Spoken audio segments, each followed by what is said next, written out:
एक बार की बात है।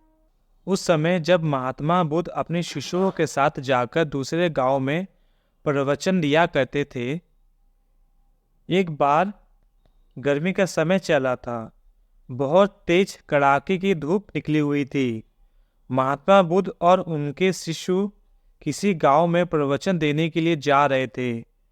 उन सभी शिशुओं को गर्मी से हाल बेहाल हो रखा था और वो चलते चलते भी थक चुके थे। महात्मा बुद्ध के प्रिय शिष्य आनंद भी उनके साथ चल रहे थे। अब आनंद के मन में भी सवाल उठने लगा। अंत में उन्होंने बुद्ध से कहा, गांव कब आएगा और यहाँ से कितनी दूर है? हम थक चुके हैं। वहीं खेत में एक बूढ़ा व्यक्ति काम कर रहा था। आनंद ने उस आदमी को देखा और देखकर बुद्ध से कहा कि चलिए हम उस आदमी से पूछते हैं। बुद्ध ने हामी भरी और उसके साथ चले गए। आनंद ने फिर बूढ़े व्यक्ति से पूछा, यहाँ से आगे जो गांव है वो कितनी दूर है?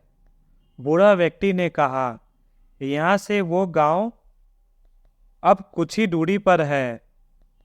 आप जल्दी पहुंच जाएंगे।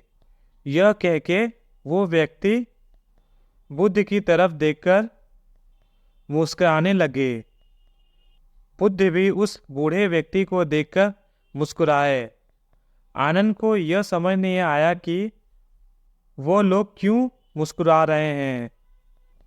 इसका कारण क्या है? मैं भी ऐसी कोई बात नहीं की जो ये लोग मुस्कुरा रहे हैं। आनंद के मन में यह हलचल, यह सवाल अभी तक थी। वो लोग आगे निकल गए। आगे जाने के बाद जब फिर से गांव नहीं आया, तब आनंद के मन में फिर यह सवाल आया कि उस बुजुर्ग द्वारा बताए गए रास्ते के अनुसार अभी तक तो गांव आ जाना चाहिए। फिर रास्ते में आनंद को एक और महात्मा मिल गए। आनंद ने उस महात्मा से फिर पूछा, आगे जो गांव है वो कितनी दूर है? महात्मा ने कहा, ज्यादा दूर नहीं है, बस 2-4 किलोमीटर की दूरी है। यह सुनकर आनंद के मन में सोचा कि अब तो हम पहुंच ही जाएंगे। और फिर तभी दोबारा उस महात्मा ने बुद्ध को देखा और मुस्कुराया। महात्मा बुद्ध ने भी उसे देखकर मुस्कुरा दिया। आनंद के दिमाग में सवाल उठने लगा कि आखिर दोनों के आपस में मुस्कुराने का आखिर कारण क्या है। परंतु वो लोग आगे बढ़ने लगे। काफी आगे आने के बाद भी गांव नहीं आया था। अब आनंद ने एक बूढ़ी माता से फिर पूछा, आगे जो गांव है वो कितनी दूर है? बूढ़ी माता ने कहा, बस कुछ ही दूर है। आप बस गांव तक पहुंच ही गए। एक बार फिर से वो बूढ़ी औरत और बुद्ध एक दूसरे को देखकर मुस्कुराए। आनंद ने फिर यह सब देखा, लेकिन उस समय कुछ ना कहा, आगे बढ़ गया। अब भी गांव आने में समय था। आनंद का सब्र का बांध टूटने लगा था। वो समझ नहीं पा रहा था कि हम गांव पहुंच क्यों नहीं पा रहे हैं। वो रास्ते में ही रुक गया और कंधे पे रखे सामान को क्रोध में आकर फेंक दिया और अंत में महात्मा बुद्ध से कहा कि वैसे तो आपने कहा था कि बेकार के प्रश्न नहीं पूछने चाहिए, लेकिन फिर भी मेरे मन में एक प्रश्न है। क्या आप उस सवाल का हल बताएंगे? बुद्ध ने कहा, पूछो, क्या पूछना चाहते हो? आनंद ने कहा कि हम जिससे भी रास्ता पूछ रहे हैं, हमें बस वो थोड़ी देर कहकर आगे बढ़ जाता है और आप कभी उन्हें देख के मुस्कुराते हैं और कभी आप देख के हंस देते हैं।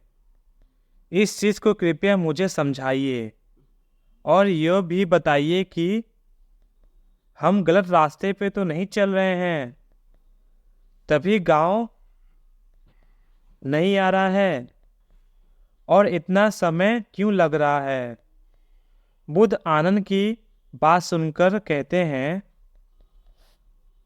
आनंद, हम बिल्कुल सही रास्ते पे जा रहे हैं और जिस रास्ते पे हम गांव जा रहे हैं वहाँ के लोग मुझे जानते हैं, क्योंकि मैं पहले भी इस गांव में जा चुका हूँ और मुझे इस राह की दूरी भी पता है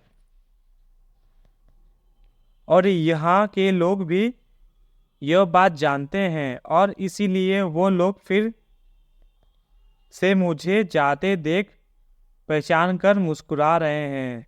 जिस तरह हम लोगों को उनका लक्ष्य प्राप्त करने के लिए उनके उद्देश्य देते हैं और उन्हें अपने जीवन के पथ पर सफल बनाने की कोशिश करते हैं, ठीक उसी प्रकार वे लोग उसी तरह राह में मिलकर हर एक व्यक्ति को हमें हमारा कार्य पथ हमारे मंजिल की ओर निरंतर बढ़ाने का उद्देश्य दे रहे हैं, ताकि हम अपनी मंजिल तक पहुंच सके। बुद्ध की यह बात सुनकर आनंद मुस्कुराया उठा और सभी एक बार फिर उस गांव की ओर निकल गए और कुछ समय बाद वो लोग वहां पहुंच गए। अतः जिस प्रकार बुद्ध के शिष्यों को रास्ते में कई लोग मिलते हैं जो उन्हें मार्ग पर जाने के लिए प्रेरित करते हैं, ठीक उसी प्रकार हमारे जीवन में भी हमें किसी न किसी रूप में प्रेरणाएं मिलती रहती है। बस फर्क यह है कि हमें उस प्रेरणाओं को पहचानना चाहिए। अब कुछ लोग पहचान पाते हैं, कुछ लोग नहीं पहचान पाते हैं। हमेशा याद रखिए दोस्तों, जीवन में आने वाली अवसर हर किसी को मिलता है, पर हमारे ऊपर है कि हम उस अवसर को पहचान पाते हैं या फिर हम आगे बढ़ जाते हैं और उस मौके को गवा देते हैं। हाथ में आया मौका हाथ से जाने नहीं दे और साथ ही हमेशा अपनी मंजिल के प्रति धैर्य बनाकर रखे।